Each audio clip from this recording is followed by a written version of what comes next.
إن الحمد لله نحمده ونستعينه ونستغفره ونعوذ بالله من شرور أنفسنا وسيئات أعمالنا من يهده الله فلا مضل له ومن يضلل فلا هادي له وأشهد أن لا إله إلا الله وحده لا شريك له وأشهد أن محمدا عبده ورسوله أما بعد فإن خير الحديث كتاب الله وخير الهدي هدي محمد صلى الله عليه وآله وسلم وشر الأمور محدثاتها فإن كل محدثة بدعة وكل بدعة ضلالة وكل ضلالة في النار. أحييكم بتحية الإسلام وهي السلام عليكم ورحمة الله وبركاته. So last week we already finished about the biography of Muhammad bin Ismail al-Bukhari rahimahullah. If you remember, we discussed about his name and his family name and from which country and which town Imam Bukhari he come from. Also, in which year Imam al-Bukhari started seeking the knowledge of Hadith. How many countries Imam al-Bukhari visited for the purpose of seek the knowledge of Hadith. Also, we discussed about the teachers of Imam al-Bukhari, means the teachers that Imam al-Bukhari narrated Hadith from them. Also, we discussed about the student of Imam al-Bukhari, means the student that narrated Hadith from Imam al-Bukhari. Also, we discussed about the wara, means an ibadah of Imam al-Bukhari rahimahullah and the behaviors and characters of Imam al-Bukhari. Also, we discussed about the books that the Imam al-Bukhari wrote in his life. Also, we discussed about the challenges and crises that Imam al-Bukhari he faced in his life, and we discussed how the Imam al-Bukhari he passed away. So today, inshallah ta'ala, we discuss about the Sahih al-Bukhari, his book, because I already explained for you. We will discuss about the biography of Bukhari, and also we discuss about the book of Bukhari, because the main thing that we need to know is Sahih al-Bukhari, the book of Bukhari.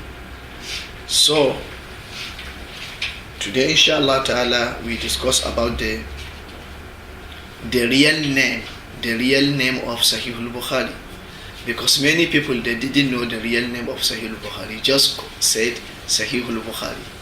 The real name of Sahih al-Bukhari and what are the reason why Imam al-Bukhari he wrote the book of Sahih al-Bukhari, and what is the topic of the book of Sahih al-Bukhari, and how many students narrated Sahih al-Bukhari from Imam al-Bukhari. Also, how many ahadith Imam al-Bukhari he wrote in his book Sahih al-Bukhari, how many hadiths, and how Imam al-Bukhari, when he want to write the ahadith in his book, how he choose this ahadith. So what ulama said, all the recommendation of ulama to the book of Bukhari. So if we have the time, also we proceed. Which book is better? Is it Bukhari is better than Muslim, or Sahih Muslim is better than Bukhari? So also, what is the methodology of Bukhari in his book? But maybe we cannot finish all this thing today. Maybe we discuss about some of it, and inshallah next week we continue from where we stopped. inshallah, if I don't have any program. Ustaz said there will be no class next week. No. But he didn't say anything. He didn't say. He said that we have the class in Ramadan, but maybe I will travel, like last year. Okay. Next week, we won't be able to attend. Okay, no problem. Next week. Okay, no problem. Inshallah, maybe because so many weddings to go. So many weddings to go. Oh, mashallah. Okay, so Ismul Kitab. What is the real name of Sahih Bukhari? Like I said, many people they didn't know the real name of Sahih Bukhari. Now, if you can ask 100 people what is the real name of Sahih Bukhari, maybe only one of them he will know the real name of Sahih Bukhari, because the very famous name is Sahih Bukhari. So the ulama has different opinions regarding the real name of Sahih al-Bukhari, but the opinion that is rajih, the opinion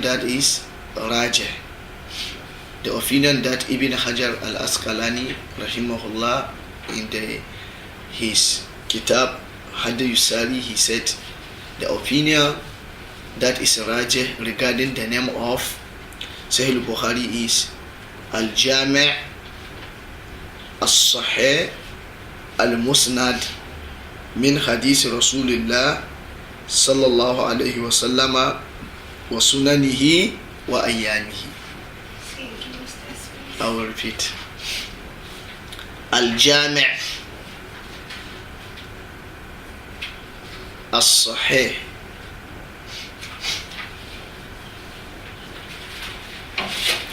al-Musnad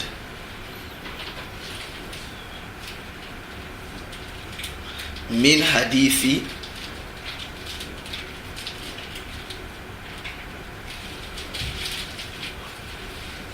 Rasulullah sallallahu alaihi wasallam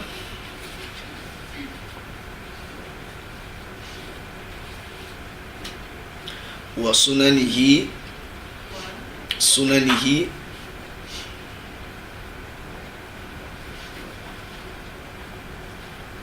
wa ayyamihi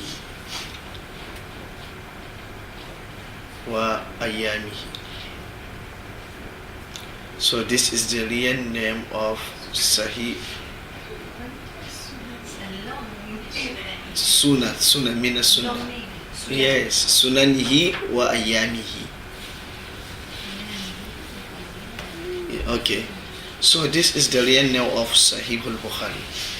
So through this name we can understand the main objective of Bukhari for writing the book of Sahih al-Bukhari from this name. Because what is the meaning of name?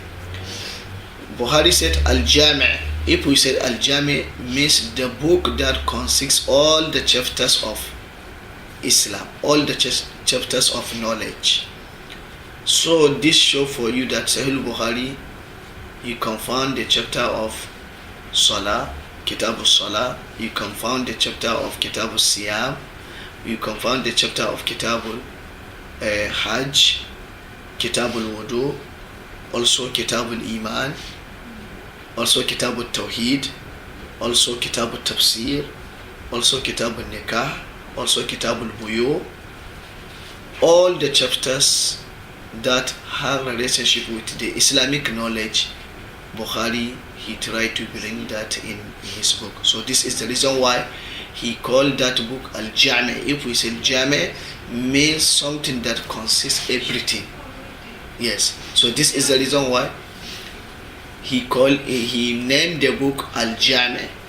None is left out, meaning who do everything. Everything is there.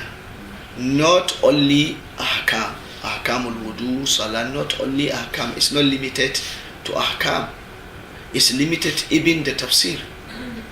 You can find the tafsir there. Also Kitab al-Hudud, Kitab al-Mu'amalat, misal Kitab al-Nikah, Kitab al-Buyu. Buyu commerce and business. Yes. Buyu. Mu'amalat like kitabun nikah, kitabul adab, for example, adabus salam, akhlaq. Also kitabul magazi, and what happened what happened to the Prophet sallallahu alaihi wasallam in his conquest and in his war and jihad. All this is. Assalamualaikum. Wa alaikum salam wa rahmatullahi wa barakatuh. Okay, so this is the meaning of, if we said al-jami' means the kitab that consists everything of knowledge that it has relationship with Islamic law. So this is the meaning of al-jami'. So from this name you can understand that Imam al-Bukhari tried his best to bring all the hadiths that it has relationship with all the chapters of Islamic law. So as-sahih. So from this you understand all the hadiths that Bukhari mentioning in his book is authentic, because he said al-jami' as-sahih. All the hadiths that Bukhari mentioning in his book is authentic. Also he said al-musnad. He want to explain for you all the hadiths that he want to bring for you in his book. It is not is connected to the Prophet Muhammad sallallahu alaihi wasallam. Is connected to the Prophet Muhammad sallallahu alaihi wasallam. Al-musnad mean the isnad is musnad, means he bring this ahadith with asanid. He will bring the ahadith with asanid. Not only to mention the hadith without isnad, he will bring that hadith with isnad, asanid. So this is the reason why he said al-musnad. So min hadith Rasulullah sallallahu alaihi wasallam. So he want to inform you that the thing that he will mention in his book is the hadith of the Prophet sallallahu alaihi wasallam, not the aqwal al-sahaba and not the aqwal al-tabi'in. Is the hadith of Rasulullah sallallahu alaihi wasallam. Wa sunanihi, also he will bring for you in his book the sunan of Prophet Muhammad sallallahu alaihi wasallam. Sunnah. Yes, this is the plural of sunnah. Sunan is jam. Now, wa ayanihi, also he will inform you in his book what happened to the Prophet sallallahu alaihi wasallam in his days. Ayyam min al-yawm. It's sunan or sunan? Sunan. So wa ayyamihi, anything that has relationship with Prophet sallallahu alaihi wasallam, since he will become a prophet or since before he became a prophet until he passed away, means Sirah and Magazi. Also Bukhari, he will mentioning it in his book. Means what happened to the Prophet sallallahu alaihi wasallam in Ghazwatul Badr, and what happened to the Prophet sallallahu alaihi wasallam in Sulh Hudaybiyah, and what happened to the Prophet sallallahu alaihi wasallam in Ghazwatul Uhud. How the Ghazwatul Uhud take place, what is the causes of Ghazwatul Ahzab, what is Ghazwatul Tabuk, and anything that happened in the days of Prophet sallallahu alaihi wasallam, he will narrated it for you in his book. So this is the reason why he called the book al-Jami'. Al-Jami'. So you can find Ahkam al-Salah in Bukhari, you can find Ahkam al-Wudu in Bukhari, you can find Ahkam al-Zakat, was-Siyam, wal-Hajj in Bukhari, you can find also other things. You can find the Tafsir, Ayat Quran in Bukhari, you can find also the Kitab al-Nikah, Mu'amalat in Bukhari, you can find the Kitab al-Buyu also in Bukhari, you can find the Kitab al-Adab wal-Ahlaq in Bukhari, you can find the Kitab al-Magazi, and you can find the Kitab al-Tawheed, Ibn Aqidah, Kitab al-Tawheed, Kitab al-Iman. All the things that happened in the days of Prophet sallallahu alaihi wasallam, so Bukhari will bring. So through this name, through the name of Sahih Bukhari, we understand the main topics that Bukhari tried to mention in his book. I hope you understand. Under Al-Jami.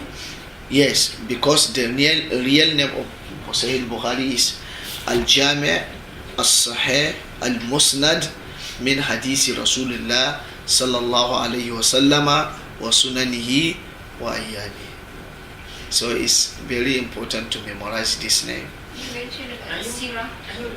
You mentioned Yes, this is included in Magazi Sirah also. in the Sahih. Sahih Bukhari, yes. He brings the hadith of Sirah also. Can you repeat this Al-Jami? Al-Jami' As-Sahih Al-Musnad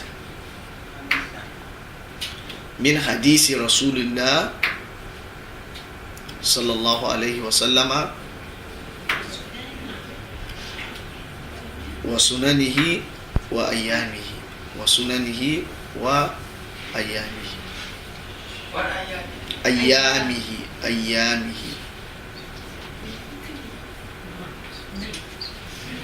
So from the name of Bukhari you can understand the main objectives of Sahih Bukhari. The main objectives of Sahih Bukhari to bring the hadith from Prophet sallallahu alaihi wasallam that consists all the chapters of Islam, and this hadith must be authentic,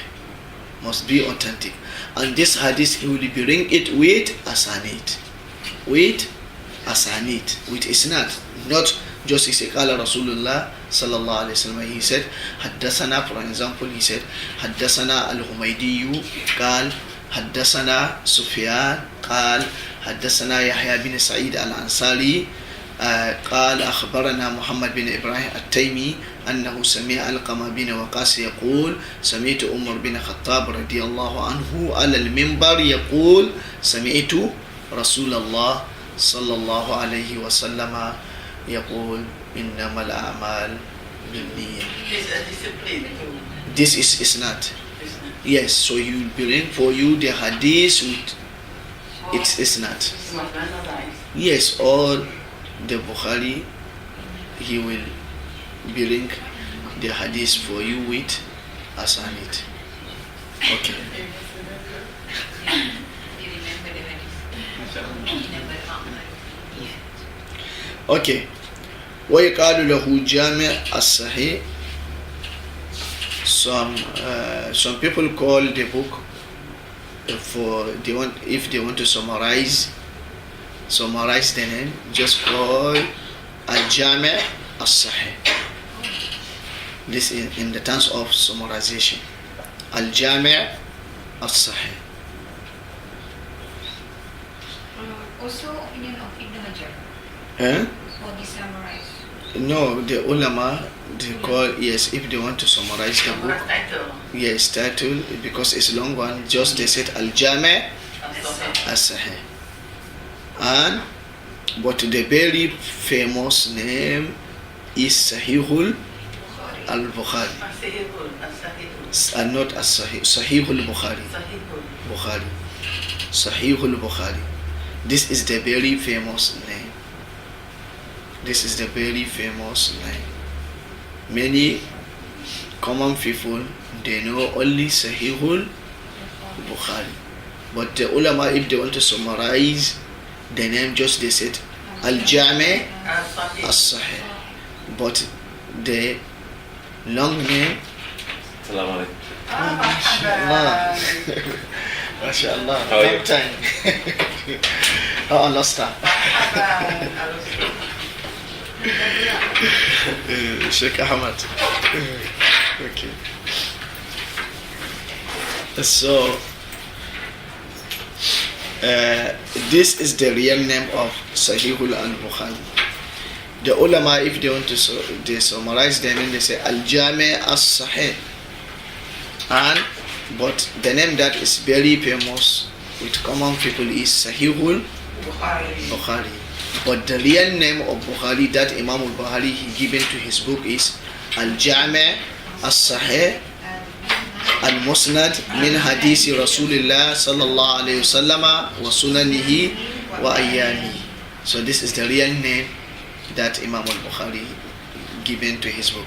And from this name you can understand the main objectives of Bukhari in his book. Because he said, like I explained, he said al-Jami means the first objectives and objectives of Bukhari in that book. He will bring all the hadiths that in all the chapters in Islam. All the chapters in Islam. He said as-Sahih. The second objective is all these hadiths must be authentic.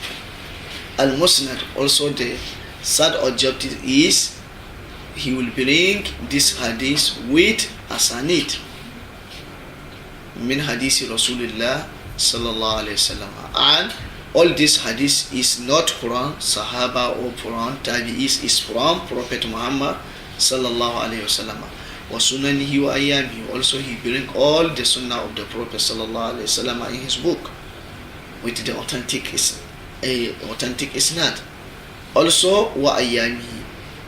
Anything that happened in the days of Prophet Muhammad sallallahu alayhi wasallam, like Gazawat, like Gazawatul Badr, Gazawatul Uhud, Gazawatul Ahzab, Gazawatul Banu Qaynuqa, Gazawatul Banu Qurayza, Gazawatul Banu Nadir, Gazawatul Tabuk, all Bukhari he mentioned in it.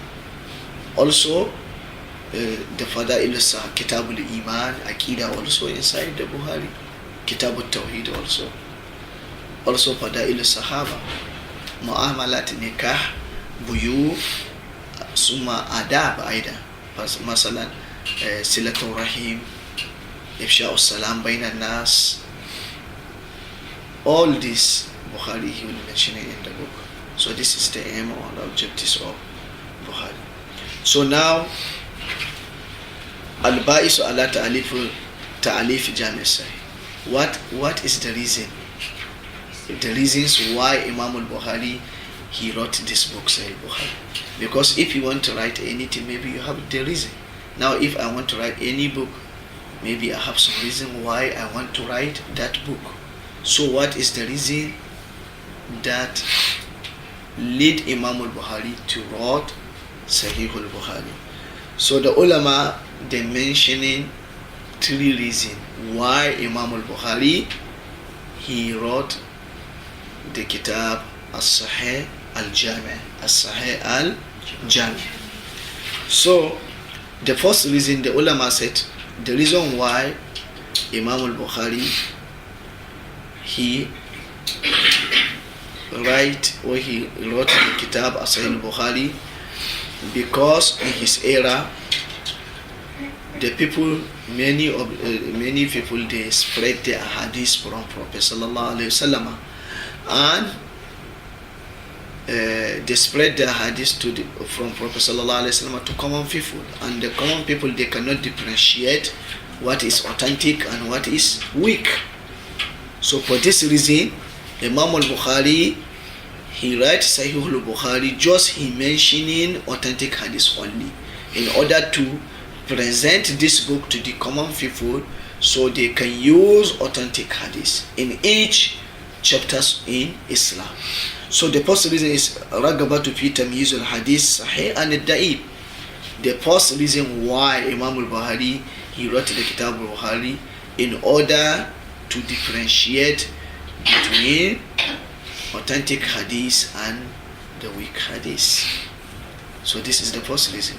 Like I said for you, Bukhari said that. He said, when I saw the people, they collect the hadith in anywhere, they cannot differentiate between authentic and da'if.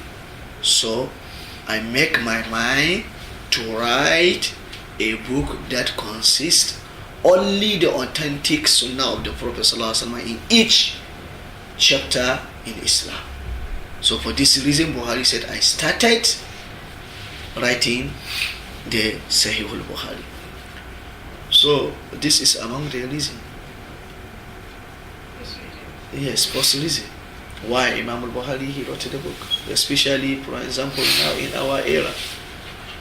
we have a lot of many things. The hadith, many people they cannot differentiate, especially in the society that they have few ulama of hadith. So many people they take any book, if they see hadith, just to use it. So for this reason, this majority of that hadith that they take from many books is da'if or modo.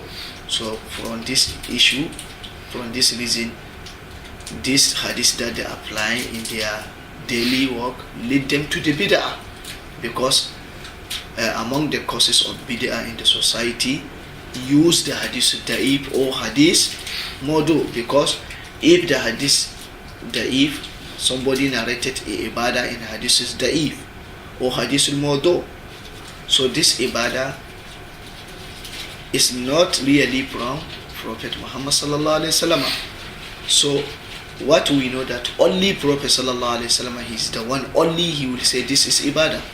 And if you worshiping Allah subhanahu wa ta'ala with any ibadah that is not from Prophet Muhammad sallallahu alaihi wasallam, this is called bid'ah. So for example, I give you example, this prayer that is very famous, Salatul Raga'ib, that the people they are doing in first week in Rajab. Salatul Raga'ib, first week in Rajab. The Laylatul Jum'ah in first week of Rajab. So this Salatul Raga'ib, many people apply it. It's very spread in the society, many societies and many communities. But this, the hadith that narrated this Salatul Raga'ib, Salatul Raga'ib that the people are try to do in any first week of Rajab. 12 rak'ah, in one rak'ah you read the night of first week of Rajab, in Yom al-Khamis, night of Friday. 12 rak'ah, each rak'ah you read so Fatiha, Qul Huwallahu 3 times, or many tafsir there. So this, the person who narrated that hadith is hadithul kadhib, hadithul mawdu'. Yes, hadithul mawdu', not weak, mawdu'. Yes, fabrication. Yes, fabricate, hadithul mawdu'. So the people apply it. So this is the reason why this prayer Salatul Raga'ib, the ulama, previous ulama, they didn't know it. So this is the reason why you cannot find this Salatul Raga'ib in the kutubu mazahib al-arba, because this Salatul Raga'ib, the person who fabricated it in the time 400 years after Hijrah, 400 years after Hijrah. So this is the reason why Imam Abu Hanifa, he didn't know it. Malik, he didn't know it, because Malik, he passed away 179 after Hijrah. Shafi'i also, he didn't know this Salatul Raga'ib. Shafi'i, he passed away 204 after Hijrah. So if you read the kitab of Shafi'i, you cannot find this. Also Ahmad bin Hanbal, 240 after Hijrah, you cannot find it.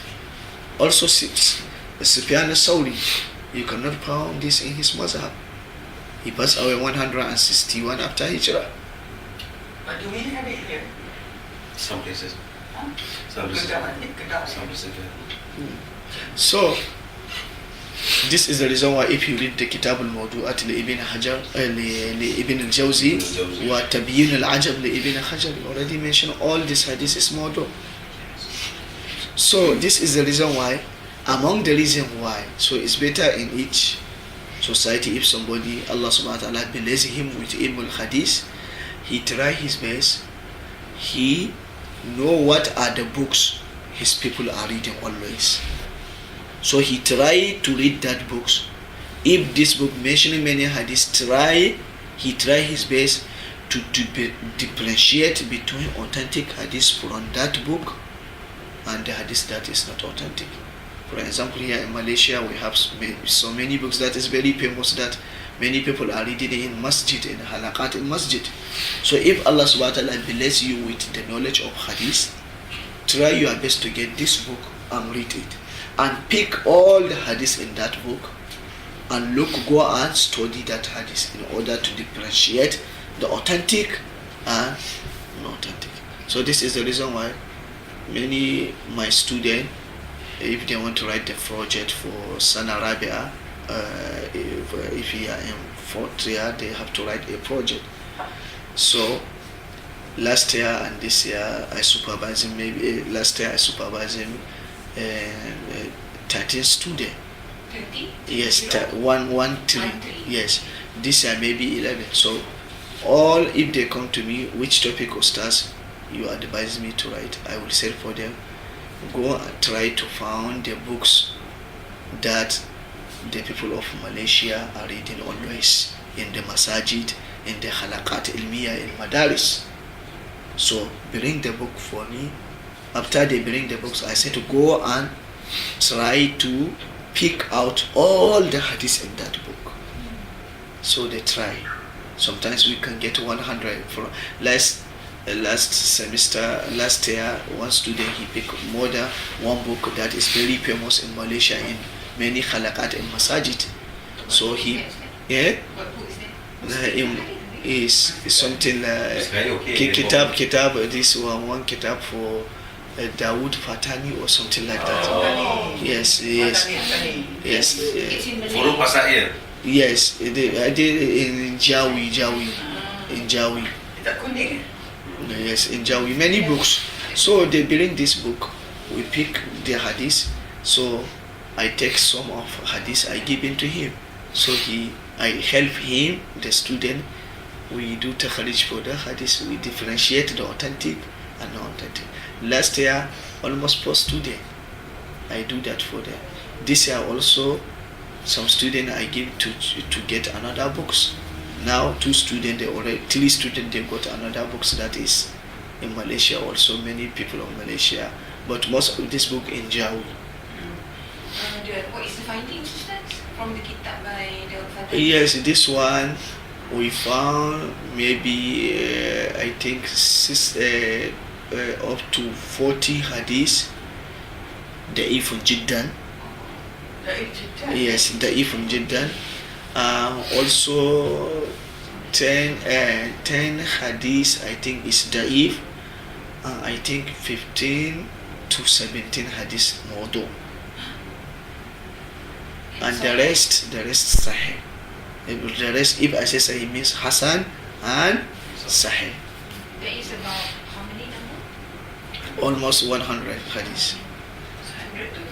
Yes. This is 100 Sahih. no, the complete hadith that he bring in the book. Yes. So this is very important.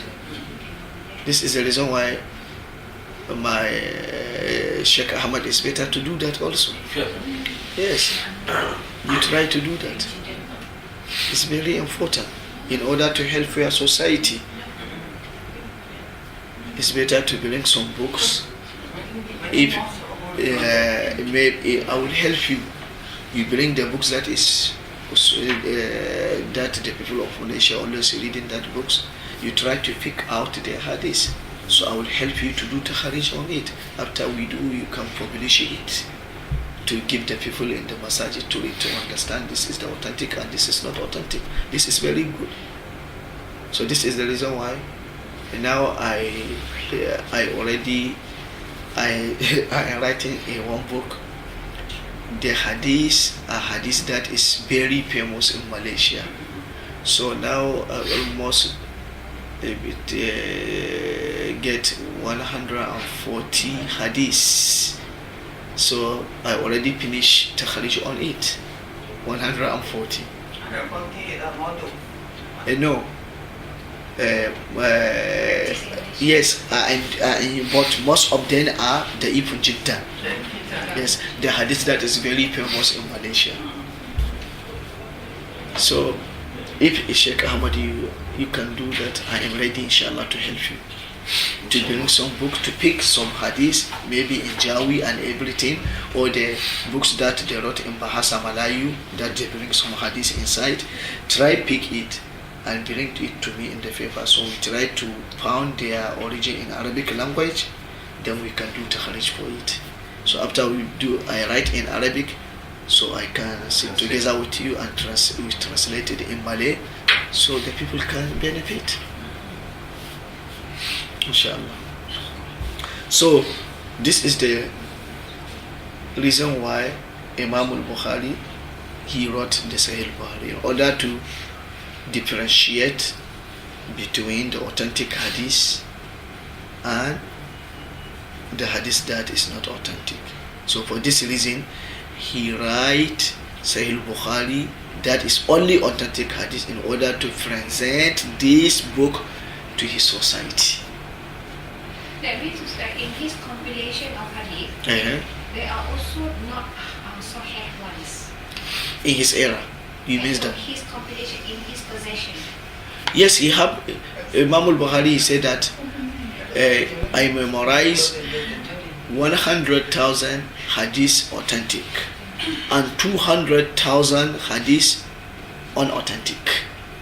Not authentic. Yes, he said I memorized 100,000 hadith authentic, 100,000 hadith authentic, and also memorized 200,000 hadith that is not authentic. But that is not put in a book. No, in Sahih Bukhari, all the hadith in Sahih Bukhari is authentic. This is the reason why in the name of the book he said Al-Jami' As-Sahih. This is That means when you analyze, you also have those which is not authentic. in Sahih Bukhari. No, what I mean is when you analyze the Malaysian popular Yes. you also state or refer to the non-authentic ones. Yes. Because there are saying, there are some ulama or some alim says that the person who say it is not authentic, he actually doesn't know those hadith, all the authentic that is known by Bukhari. In other words, I didn't catch the point. What they said, I didn't understand. Some ulama says that, or some speakers says that those who say that it is This not hadith is not authentic, authentic. then they say actually they have not got the authentic. That what they say authentic, they don't know that. As how? And that's why I question about when you analyze this hadith which is weak or conduct, then you also refer to those which is in the compilation of Bukhari, not in the book of authentic, right? Bukhari, really I didn't get your point. What you mean? But there might be those which is not in the book of Sahih, which is actually Sahih. Is that possible? Bukhari, this Sahih Bukhari, all the hadith that inside the Bukhari, it's hadith authentic. So, but not all authentic hadith Bukhari he mentioned in his book. Because I will inform you how the Bukhari he pick the hadith that he put in Sahih Bukhari from the hadith that he have that is authentic. Not all the authentic hadith Imam al-Bukhari he mentioned in his book. Like now if I mention for you how many hadith Bukhari he written in his book, it's almost 7,000 hadith in Sahih Bukhari. 7,000 hadith. So if it's 7,000 hadith, just now I informed you that he said I memorized 100,000 hadith Sahih authentic and 200,000 hadith get authentic. Well, that means the one that those authentic hadith that he put in the book is only 7,000. It's only 7,000. Okay. Not all. This not show that if you didn't find the hadith in Bukhari, it's not authentic. You can find the hadith in other way, in other books, it's authentic. In Sunan al-Arba is authentic. Bukhari he didn't mention it. But there's something so easy. Just the terminologies of ulama al-Hadith. Any hadith came to you, just study the isnad. Through your study with these terminologies that the ulama, or the formulas and the terminologies that the ulama explain for you, through these terminologies and the formulas, you can differentiate between authentic hadith and hadith that is not authentic.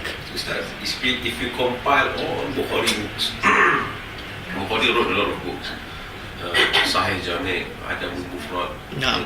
all other books. Yes. If you compile all, does the number of Sahih Hadith reach 100,000? So I didn't do it yet, so I cannot set it reach or not. But maybe it cannot reach him, because maybe not all the hadith that Bukhari mentioned in his book, all his book is 100,000. Maybe he left some of them, he didn't mention. Maybe some overlaps. Yes. Okay. So the second reason is talbiyatu li ragabati shaykhihi Ishaq bin Rahuya. So Bukhari, another reason why Imam al-Bukhari he wrote the book, in order to respond to the invitation of his teacher Ishaq bin Rahuya. Ishaq bin Rahuya. In order to respond to the invitation of Ishaq bin Rahuya. What is the invitation of Ishaq bin Rahuya? Ishaq bin Rahuya said that one day he sitting together with his student. So he requests something from his student. He said to his student, "Law jama'atum kitaba li sahih sunnatu Rasulillah sallallahu alaihi wasallam." Then Ishaq bin Rahuya, he said to his student, Bukhari is there. He said to his student, if we can get one of you to compiling the hadith, authentic hadith of the Sunnah of Prophet sallallahu alaihi wasallam in one book, it's better. Just like for now I said to Ahmad to try to do. So like that, Ishaq bin Rahuya is sitting together with his student. He said, if we can get one of you to try to compile all the authentic hadith of Prophet Muhammad sallallahu alaihi wasallam in one book, then قال البخاري, then Bukhari said, فوقع ذلك في قلبي. So when I hear this request from my ustaz, so I make my mind to do it. فأخذت في جمع الجامع الصحيح. So from that time I started writing the Sahihul Bukhari. So this is another reason. In order to respond to the request of his teacher.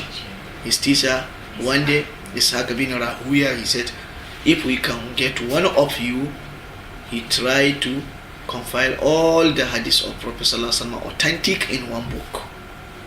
Then Imam Bukhari said, from that time I make my mind to write Sahih Bukhari. So from that time I started writing Sahih Bukhari. So this is the second reason why Imam al-Bukhari he writes the Sahih Bukhari. Another reason, قال البخاري, Imam al-Bukhari he said that رأيت النبي صلى الله عليه وسلم وكأني بين يديه وبيدي مروحة. Imam al-Bukhari said that one day I saw Prophet Muhammad sallallahu alaihi wasallam in my dream. I saw Prophet sallallahu alaihi wasallam in my dream. So when I saw Prophet sallallahu alaihi wasallam in my dream, I saw myself I am standing in front of Prophet Muhammad sallallahu alaihi wasallam. Wa biyadi mirwaha. So I already take mirwaha with my hand. You know mirwaha? Mirwaha in English they call it this. You know if some people they stand behind the sultan with something that they do like this for him. This is called mirwaha. I didn't read the name of it in English. You know the king. But mirwaha now we call it fan. Yes. But here mirwaha means like something that if king or sultan is sitting, some people stand behind him, they do like this for him, so they cannot allow any insect or any fly to touch his body. Always they try. This is called, yes. Well, what is the name of it in English, Ahmad? In English, Pen. Fanning kan? A pen, this is pen, yes. Yes. We call it fanning. Fanning, okay. So, Malay wedding. wedding, so this. So Buhari, he saw himself in the dream in front of Prophet Muhammad sallallahu alaihi wasallam. He stand in front of Prophet Muhammad sallallahu alaihi wasallam with, he take this mirwaha, he try to prevent any fly or insect to touch the body of Prophet Muhammad sallallahu alaihi wasallam. Yes, he saw himself in the dream standing in front of Prophet Muhammad sallallahu alaihi wasallam, and Bukhari already take this mirwaha. He tried to prevent any insect or any fly that came to touch the body of Prophet Muhammad sallallahu alaihi wasallam. He tried to prevent these small insects and small flies to touch the body of Prophet sallallahu alaihi wasallam. So, fasa'altu ba'd al-mu'abbirin. So after Bukhari, he wake up, he went, he meet the ulama that they have the knowledge for interpretation of dream. Yes, he asked them, what is the meaning of this dream? Faqalani, so this alim who have the knowledge of interpretation for dream, he said, Anta tazubba anhu kazib. Kazib. You, Bukhari, you will protect Prophet Muhammad sallallahu alaihi wasallam from kazib. May any people that they fabricated the hadith, they want to throw it to the Prophet, so you are the one who can protect the Prophet sallallahu alaihi wasallam from that kazib. So Bukhari, he think, how I can protect the Prophet Muhammad sallallahu alaihi wasallam from kazib? He said, so from that time, I know the way is to write the authentic hadith to present it to the society. So if he do that, he already protect the Prophet sallallahu alaihi wasallam from some people that fabricated many hadiths that is kazib and invented it to him. So he is the first one who wrote sahih. He is the first one who wrote sahih. He's not the first one who write hadith in a book. But yes, but he is the first one who compiled the hadith authentic in a book. Bukhari is the first one. Then Imam Muslim. Imam Muslim next, right? Sahih also. Sahih. Yes, also. So this is the reason, three reasons why Imam al-Bukhari, he wrote the Sahih al-Bukhari. So, Mawdu al-Kitab. Any book, it has the Mawdu. Mawdu means topic. If you write any book, you have the topic, which topic what is the topic you want to write in that book. So what is the Mawdu of Kitab al-Bukhari? What is the topic of? Yes. Yes, it's different. But spelling is same. Yes, but in Arabic language it's the same meaning, because Mawdu, to bring something to food that is not there. Yes, to create something. So if you bring the topic, yes, you already create the topic. You create the topic and write on it. So Mawdu al-Kitab. So what is the topic of Sahih al-Bukhari? Bayyana Ibn Hajar fi Hadith Sari. Ibn Hajar al-Asqalani, he explained the real Mawdu of Sahih al-Bukhari. He said that Anna al-Bukhari iltazama fi kitabihi as-sihha. So the real Mawdu of Sahih al-Bukhari is Imam al-Bukhari, he tried his best. He mentioned the authentic Sunnah in his book.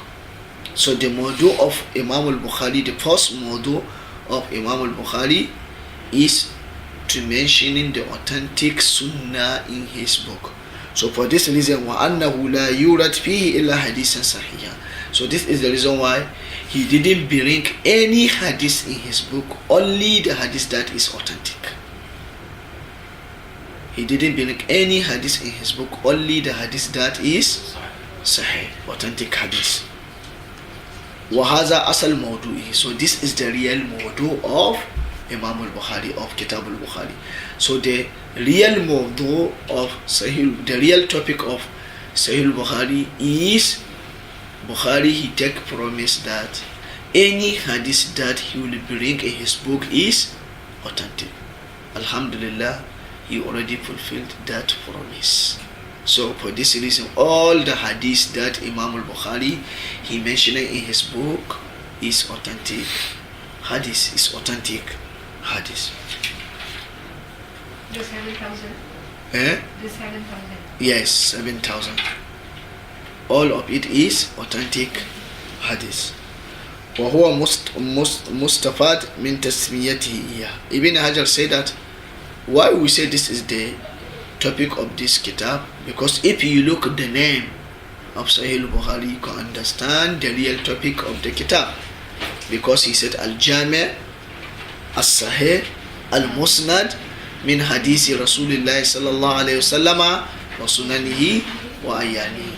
So the main topic of the kitab Bukhari to mention the authentic hadith of the Prophet Muhammad sallallahu alayhi wasallam. So this is the main topic of Sahih Bukhari. The main topic of Sahih Bukhari, mentioning the authentic hadith in Sahih al-Bukhari. So after this topic, we have some topics also in Sahih Bukhari. ثم رأى ألا يخليه من الفوائد الفقهية.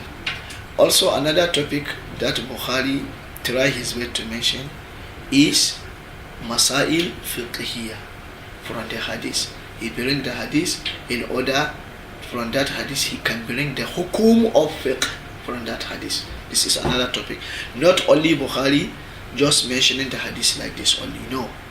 He tried to arrange that hadith according to the abwab, chapters of fiqh. He said, for example, he said, Bab ma asfala min al-ka'bayni min al-izar wal-qamis fa fi an-nar, for example. He said, حدثنا آدم قال حدثنا شعبة عن سعيد بن أبي سعيد المقبري عن أبي هريرة رضي الله عنه قال قال رسول الله صلى الله عليه وسلم ما أسفل من الكعبين من الإزار ففي النار. So he bring the hadith. After he made the chapter, he said, this chapter explain if somebody wearing a long clothes like trouser or shirt until this trouser is after his ka'bayn is lie down in the ground, so Allah he will put this in nar. So this is the topic of the chapter. After that he bring the hadith in order to take this hukum that he mentioned in the chapter from that hadith. He said حدثنا آدم حدثنا شعبة عن سعيد بن أبي سعيد المقبري عن أبي هريرة رضي الله عنه قال قال رسول الله صلى الله عليه وسلم ما أسفل من الكعبين من الإزار ففي النار. So this is another topic of Bukhari in order to pick the hukum from hadith, not only to bring for you the hadith randomly, no. He bring the hadith authentic under the chapters of fiqh in order to take the hukum from that hadith. For example, again he said Bab Ta'am Wahid, Bab Ta'am Isnain Yakfi Salasa wa Ta'am Wahid Yakfi Isnain. He said chapter Bab that can explain for you the food of one person is enough for 2 persons. The food of 2 persons is enough for 3 persons. Then he bring the hadith. He said حدثنا عبد الله بن يوسف قال أخبرنا مالك عن أبي الزناد عن الأعرج عن أبي هريرة رضي الله عنه قال رسول الله صلى الله عليه وسلم طعام اثنين كافي الثلاثة. The food of 2 persons is enough for 3. So you see, after he bring the chapter of fiqh, he bring this hadith in order to bring the hukum from that hadith for this chapter that he mentioned. So this is another topic of Bukhari. Not only he write the hadith randomly like that. No, he arrange it under the chapters of fiqh. So it's authentic hadith. Also, Bukhari, he focusing on the ahkam that he can bring from that hadith. Okay. فاستخرج بفهمه من المتون معاني كثيرة فرقها في أبواب الكتاب بحسب تناسبها. So this is the reason why he bring a lot of ahkam from one hadith and he spread this ahkam in different chapters according its relationship with that hadith. Maybe you can find one hadith Bukhari, he mentioning it in his book more than 5 times. And this hadith in each chapter he mentioning that hadith for another purpose. For example, hadith innamal a'malu binniyah. Bukhari mentioning it in Kitabul Bada'ul Wahy. He mentioning it in Kitabul Talaq. He mentioning it in many chapters in Kitabul Buyu.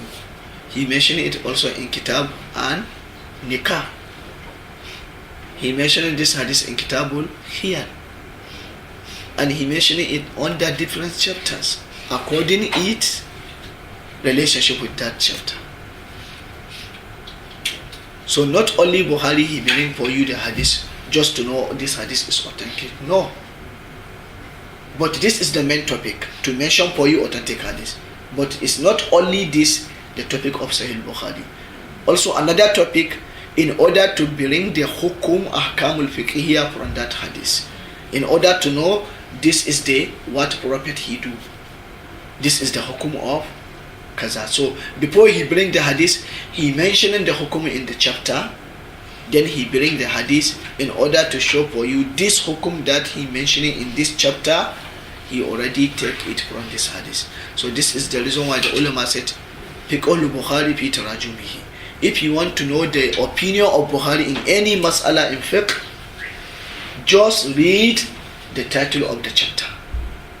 If you want to know what is the opinion of Imam al-Bukhari in this mas'ala in fiqh, just read the title of the chapter.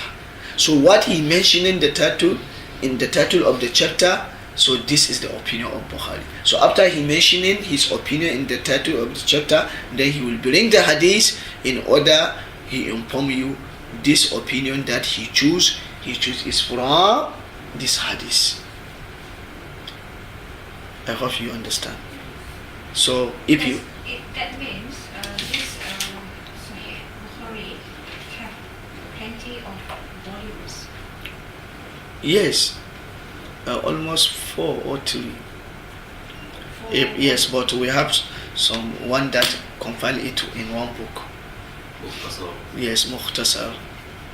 Even with Asanid, but the right is small. The heart is small. Because I have a book which is translated into Malay, the Bukhari, but they are all numbered hadith. In other words, they are the hadith only. Not include chapters. Not topical. So Bukhari he wrote with the topics, with the chapter. That one is not the one translated from this Sahih Bukhari. Maybe just he translated the selected some hadith, but all the hadith of Bukhari he put it under the chapters. Ustaz, the 4 kitabs comprised into one. Yes. The whole thing, or Yes, the whole. Besides, it's Generation. No, it's the whole. It's the whole thing. Yes. But small, right? Small, yes. So this is another like what Ibn Hajar said. وَإِتَنَا فِيهِ بِآيَاتِ أَحْكَامِ. Also in Sahih Bukhari he mentioned the ayat al-ahkam. in the chapters. Sometimes before he bring the hadith, if he said bab kaza, then he said qaulullah ta'ala, he bring the ayah. Yes, if he said bab, for example, babul wudu, qaulullah, then he said qaulullah ta'ala, ya ayyuhallazina amanu iza qumtum ila salati faghsulu wujuhakum. Then he bring the ayah, then after ayah he bring the hadith. Sometimes Buhari he do like that. So the ayat that he mentioned is ayatul ahkam, means the ayat that it has relationship with ahkam, because you know in the Quran we have ayatul ahkam, the ayat that mentioning the ahkam of masail al-fiqhiyya, like ayat that explain the siyam, the ayat that explain the miras, all this is ayat al-ahkam. So sometimes Buhari, not only he limited it for hadith, even sometimes in under the chapter, sometimes he will bring the ayah in that chapter. So this show for you that not only the aims of Bukhari to bring for you authentic hadith. This is not only the aim. He want to bring for you the real authentic ahkam that came from Prophet Muhammad sallallahu alaihi wasallam. So for this reason, he arranged this ahadith under the chapters of fiqhiyya, masail fiqhiyya. Also, he will bring sometimes the ayat ahkam in order to supporting the opinion that he mentioning in chapter. After he bring the ayah, then he mentioning the hadith. After he said bab kaza, he mentioning the ayah qala Allah ta'ala, then he bring the hadith. So قال الشيخ محي الدين, one Ustaz alim called Sheikh Muhyiddin, he said ليس المقصود البخاري اقتصار على أحاديث فقط. The aim of Bukhari in Sahih Bukhari is not limited for bringing the authentic hadith only. He said the aims of Bukhari in Sahih Bukhari is not limited for bringing the authentic hadith only, بل مراده استنباط منها والاستدلال لأبواب أرادها. He said another aims of Bukhari to bring the hadith in order to bring out the ahkam from that hadith according to the chapters that he arranged. According to the chapters that he arranged. So, not only to bring the hadith authentic is the aim of Bukhari in Sahih Bukhari, for writing Bukhari. Another aim is to bring out al-ahkam al-fiqhiyya from that hadith according how he arranged it in the chapters.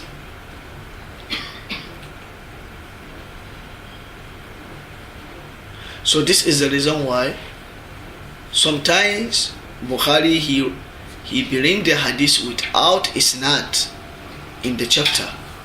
Why? Because just he want to take the hukum from the matter.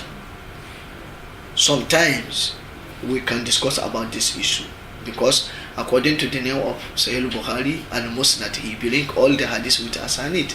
But sometimes we found he bring some hadith just in order to take the hukum from matan. When he bring that hadith, he didn't mention the matan, or he didn't mention the sanad. So this is hadith mu'allaq. So we have mu'allaqat in Sahih Bukhari. We discuss about it.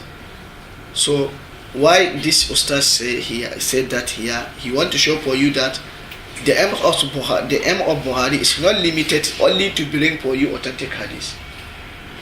It's not limited for bringing the authentic hadith only, but he have another aims. Another aim is to bring out the ahkam fiqhiyya from the mutun of hadith according how he arranged it under the chapters of fiqh.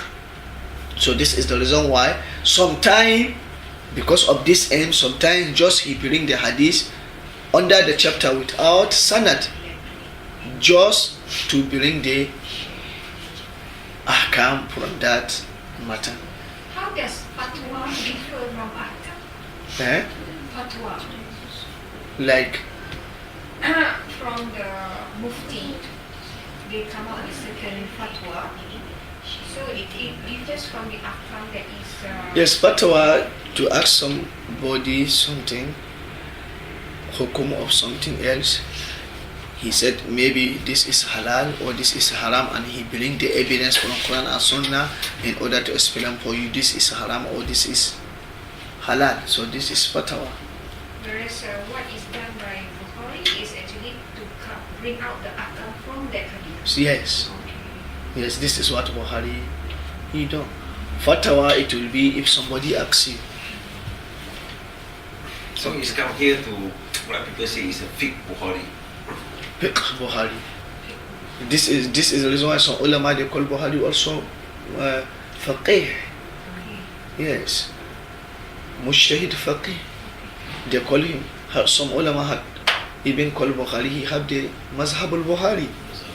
Yes, because all the fiqh, if you want to understand the opinion of Bukhari in any mas'ala, just read the title of the chapter. Read the title of the chapter. So if you read the title of the chapter, so you can understand. So this is the reason why it's good to read Bukhari if you read it. So you can enjoy the book. It has a lot of knowledge there. A lot of knowledge there. Sahih Bukhari is like a bahar. Just you go like a sea. You go inside and you come out. You take what you take and you left what you left there. Okay. So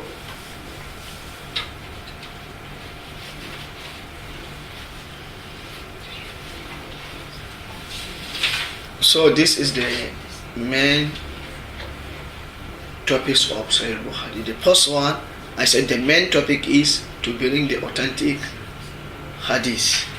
The another topic is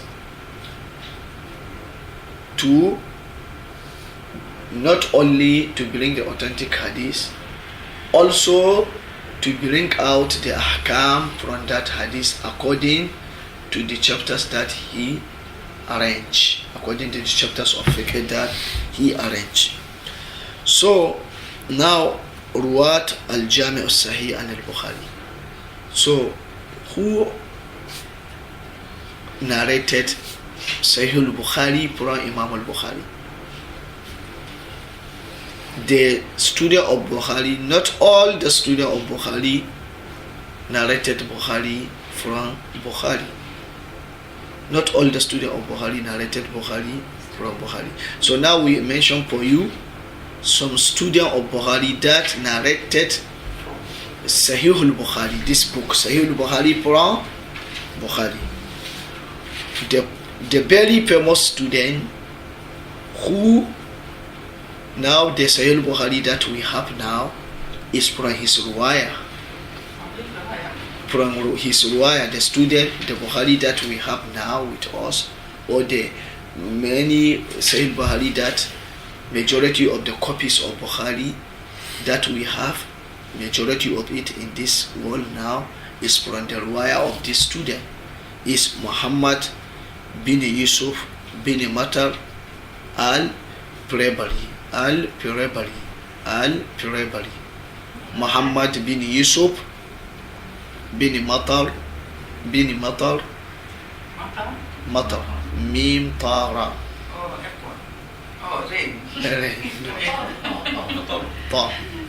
bin Matar al-Pirabari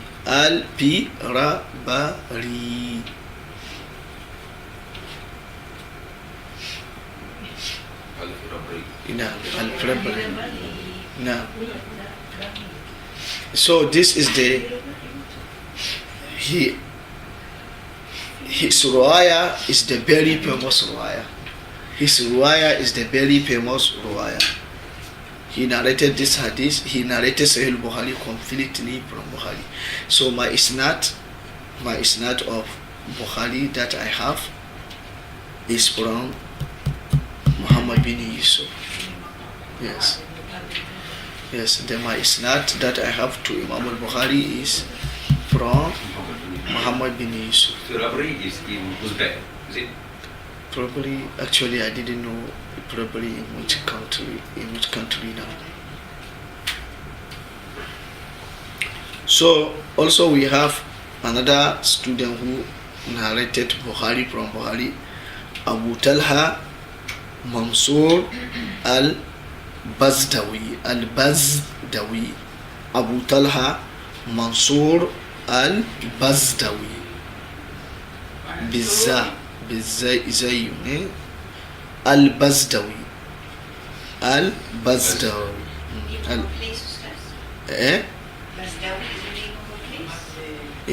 Maybe it's the name of place, or maybe it's the family name. I didn't know. Then Ibrahim bin Ma'aqal An-Nasafi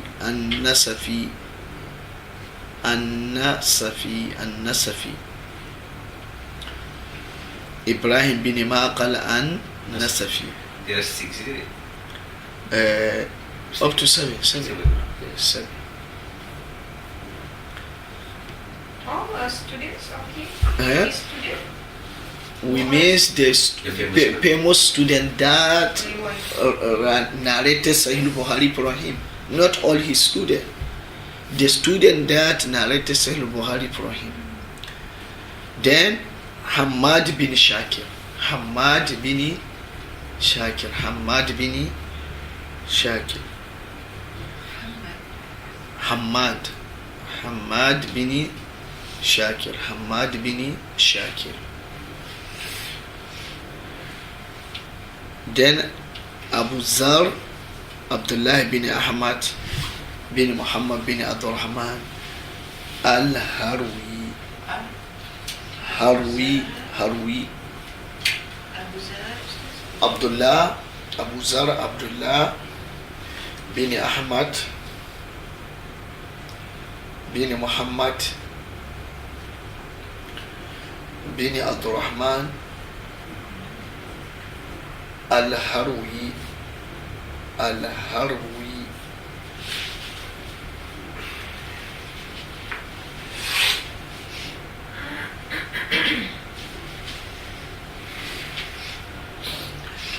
Five, 6. Abu Ali Sa'id bin Uthman bin Sakan. Usually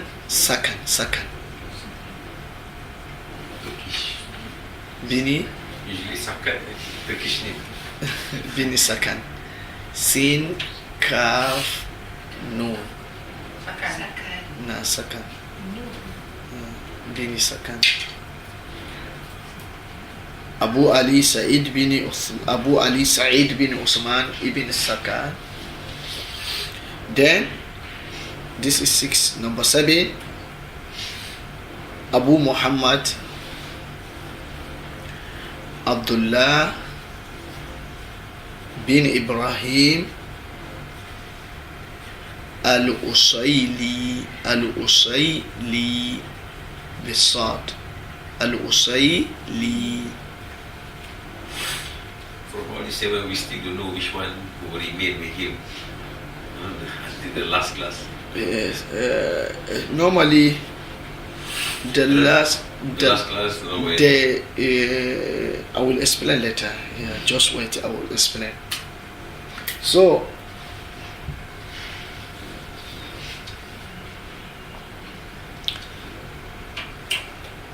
قال صديق حسن خان وأما روايته فقد روينا عن البربري أنه قال سمع صحيح البخاري من مؤلفه 90,000 رجل فما بقي أحد يرويه عنه غيري. Barbary, he said that Muhammad bin Yusuf al-Barbary, he said that the people that hear the Sahih al-Bukhari from Bukhari, they hear the Sahih al-Bukhari from Bukhari is tis'una alf, 90,000. 90,000 people hear the Sahih al-Bukhari from Bukhari. فما بقي أحد يرويه عنه غيري. He said, but now nobody from them, this tis'ina alf, they can narrate this hadith from Bukhari, only I. Only I. He said that the people that hear the hadith, Sahih Bukhari from Bukhari, is 90,000 students, 90,000 students. But only all these people, now nobody from them can narrate this Bukhari to you from Imam al-Bukhari, only I. Who said that? Muhammad bin Yusuf al-Prabari. Muhammad bin Yusuf, because he expected most of them either they forgot or either they passed away. Only he is the one who remained. He didn't forget the Sahih Bukhari. Out of the 90,000? Yes, because what he know at that time, he didn't know anybody who have capacity to narrate the Sahih Bukhari at that time. Only him remained from this 90,000. Maybe some of them they didn't say anything, or some of them they passed away, or some of them they forgot, or something like that. So he said he's the only one at that time can narrate the Sahih Bukhari from Bukhari. But the people that hear the Sahih Bukhari from Bukhari is 90,000. But among this 90,000, only him remaining for narrating Bukhari from narrating Sahih Bukhari from Bukhari. So after he said that, Qala Ibn Hajar Asqalani said that أطلق ذلك بناء على ما في علمه. Ibn Hajar said maybe why he said that according what he know. What he know about his knowledge, he didn't know anybody is alive that can narrate Bukhari at that time, only him. So this according to his knowledge. But Ibn Hajar said وقد تأخر بعده ب9 سنين أبو طلحة منصور البزدوي.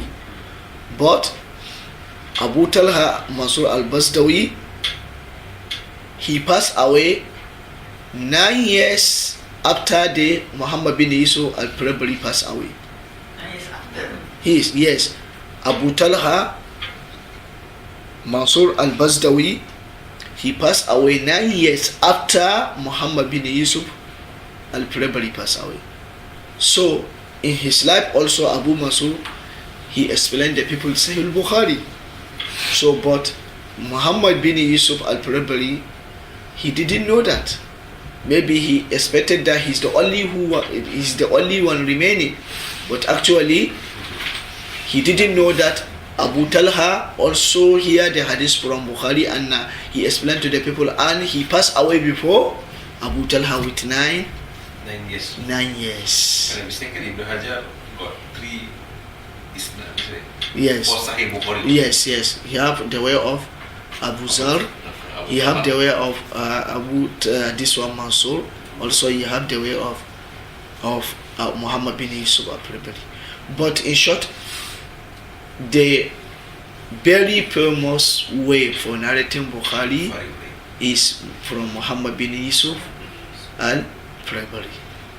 Remaining Abu Mansur and Barzdawi and Abu Zar, only few ulama they have that riwayah from them, from Bukhari.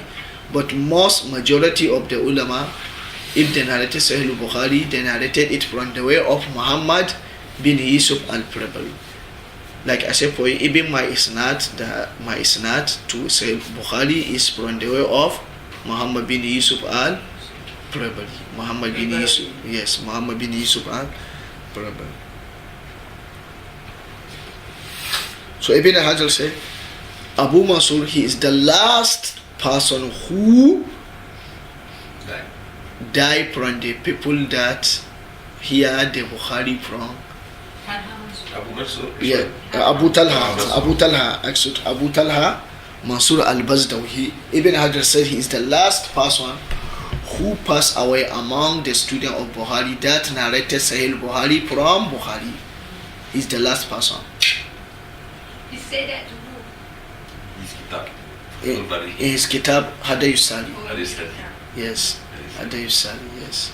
The Muqaddimah of Fatahul Bari.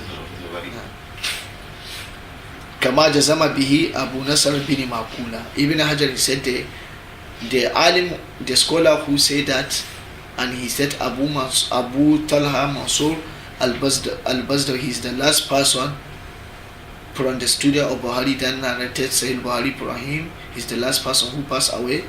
The alim who said that is Ibn Makula. Ibn Makula.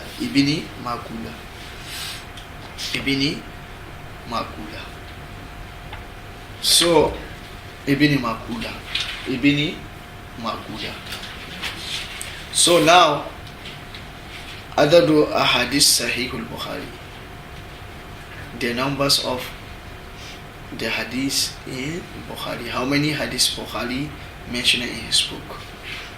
How many hadith Bukhari mentioned in his book?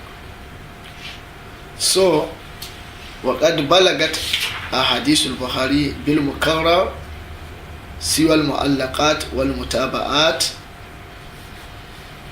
7593. So the numbers of the hadith that Bukhari mentioned in his book, together with mukarrar. You know what is mukarrar? Repetition. He repeat. If you gathering all include the mukarrar, for example, hadith in Namal Amalu bin Niyya, he mentioned it in his book in more than 5 places in his book, or 6 places. So this is called mukarrar, repetition. Al-mukarrar, repetition.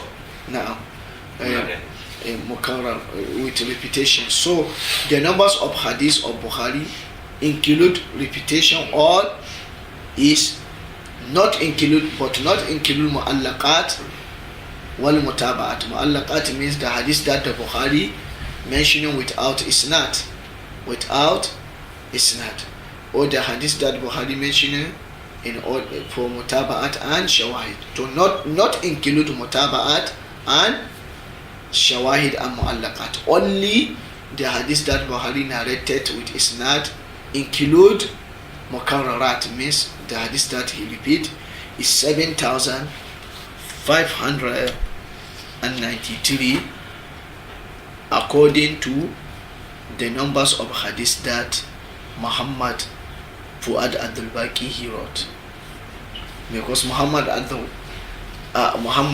Fuad Abdul Baqi, he numbering the hadith of Bukhari 1, 2, he numbering them one by one. So if you look the numbering of Muhammad Fuad Abdul Baqi of the hadith of Bukhari, you can find 7,593 hadiths. 7,593 hadiths according to numbering of Muhammad Fuad Abdul Baqi. But according to the Ibn Hajar, Ibn Hajar said that the numbers of the hadith of Sahih Bukhari is 7,397. 7,397. So this according to the Ibn Hajar. 7,397. 97. But according to numbering of Muhammad Fuad Abdul Baqi, if you look to the number, he put 1, 2, 3 up to the end of all the hadiths in Bukhari, you compare 7,593 593. But Ibn Hajar, he said the numbers, the hadith of Bukhari is 7,397. So, as how? It's one book, as how? If you look to numbering of Abdul Baqi, he put number one by one, up to 7,593.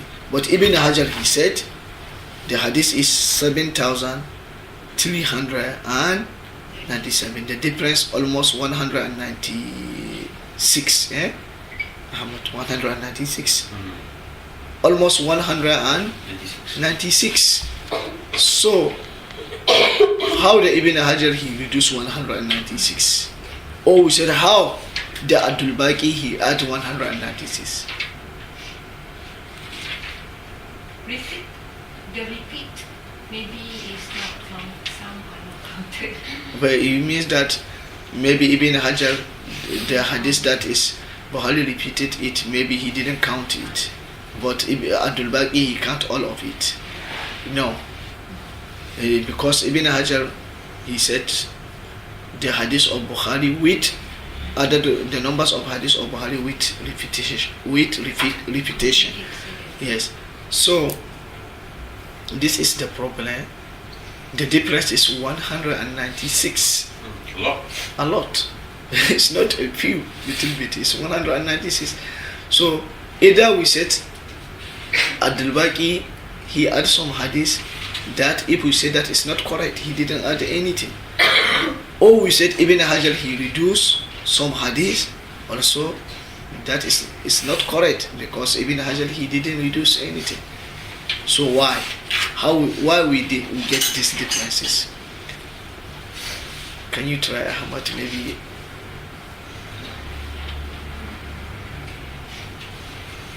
What's the question? I said my question is, if you look the numbering of Muhammad Fuad Abdul Baqi in Sahih Bukhari, the number of hadith that you can see 7,593. But Ibn Hajar al-Asqalani he said the number of the hadith of Bukhari is 7,397. So the difference is 196. So if it's 196, so this difference is the number is so many, not little bit. So the question is it we can say that Abdul Baqi he add 196? That is not correct. We cannot say that. Or can we say that Ibn Hajar he reduced 196? We cannot say that.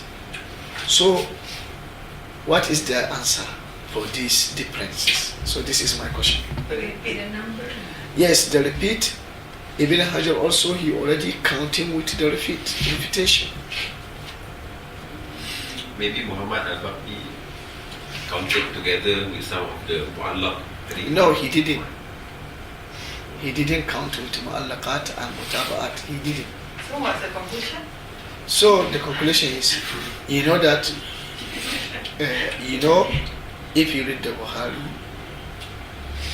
you can see after he bring the isnad, haddasana fulan, haddasana fulan, haddasana fulan. Then before he reached the matan, he said hawala sanad. You see, the change the sanad means this hadith it has two isnad. So for Ibn Hajar he count one hadith only. For Abdul Baqi he count two. Or different method. Yes. The Ibn Hajar he saw it because the matan is one, just only two isnad, so it's one hadith. But the Abdul Baqi he said because it's two isnad, so he count two hadith. So this is what happened. You understand? Yeah. So this is what. The counting method. Yes, this is what happened. Yes, this is what happened. It's not. The first one. So this is what happened. Okay. So He concentrate on the badan. Ibn Hajar, yes, but Ad-Baqi in Sanat. If different is not, he just Yes, if it's different, it's not. Ibn is one, matan, he counting two. But Ibn Hajar, if it's one matan, he counting one. So this is the reason why we get this additional 196 from the counting of Muhammad Fuad Abdul Baqi. If that's the case, then it's not huge number. Yes, it's not a huge number. It's 196 only. Okay. Bukhari only count three. Ibn Hajar only count as one. Yes.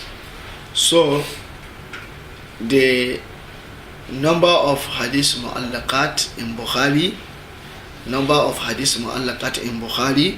hadith mu'allaq means the hadith that Bukhari mentioned without isnad, or he mentioning it, he already deleted some part of the isnad, So the numbers of this hadith is 1,341. 1,341. The number of hadith mu'allaqat in Sahih Bukhari is 1,341. 1,341. Hadith mu'allaq means the hadith that Imam al-Bukhari mentioning without isnad, or he mentioning it but he deleted some part of the isnad. how many is this? 1,341. 1,341. 1,341. So, for example, if you want to know the whole hadith in Bukhari include mu'allaqat, so just you add 1,341 plus 7,590, 593, almost is, I think, 8,934. 8,934. So the whole hadith in Bukhari include hadith that it has isnad and hadith that he mentioned without isnad is 8,934. 8,900. Mu'allaqat. Yes. Mu'allaqat. The hadith that Bukhari mentioned without isnad, or he mentioning it with some part of isnad, he deleted some. Why he do that? If you come to the Manhaj Bukhari, we discuss about it, because we know that Bukhari said in the name of his book he will bring all the hadith in his book with asanid, but we found some hadith it has not isnad. So why Bukhari he do that? Why?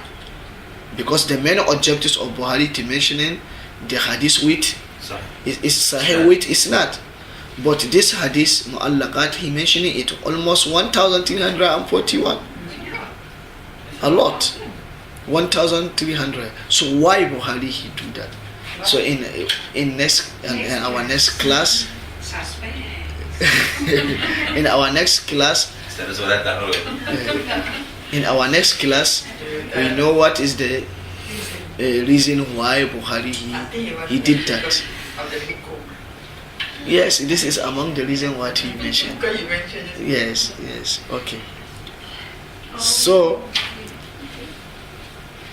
this is the number of all hadith in Bukhari include refutation and mu'allaqat is 8,934. So the number of the hadith of Bukhari without refutation. Without refutation is 4,000. 4,000. So we said with refutation is 7,000. With refutation we said is 7,000.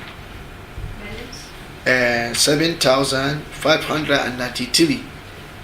But without refutation is 4,000. So minus 4,000 means 3,593. 3,593. So the hadith that Bukhari repeated in his book is 3,593. But the 4,000 he didn't repeat it. Only he mentioned it in one place in his book. But the 3,000 from this hadith 4,000 he repeat 3,593. You understand me? How much you get? Yes. I said the hadith actually the actual number of hadith is Bukhari is 4,000. But from this 4,000 he repeat 3,593. So if you add 3,593 plus 4,000, this give you 7,593. So this 7,593, if you add with mu'allaqat, it give you 8,934. You understand? So the whole hadith in Bukhari, include refutation and mu'allaqat is 8,934. But the hadith that Bukhari mentioning in his book without mu'allaqat is 4,000. So if you want to know the hadith of Bukhari without mu'allaqat, without refutation but plus mu'allaqat is almost 5,341. 5,341. So It's exact, who does it? yes, 4,000. So I think we stop here because to 12. So if you came next week, and this topic also is very important, how the Bukhari he chose this hadith and how the Bukhari he wrote the book. This is very important next week, inshallah. How we choose? Yes, next week, inshallah. Next week. And also the methodology of Bukhari, inshallah, next week, because we have to up, so we stop here, inshallah.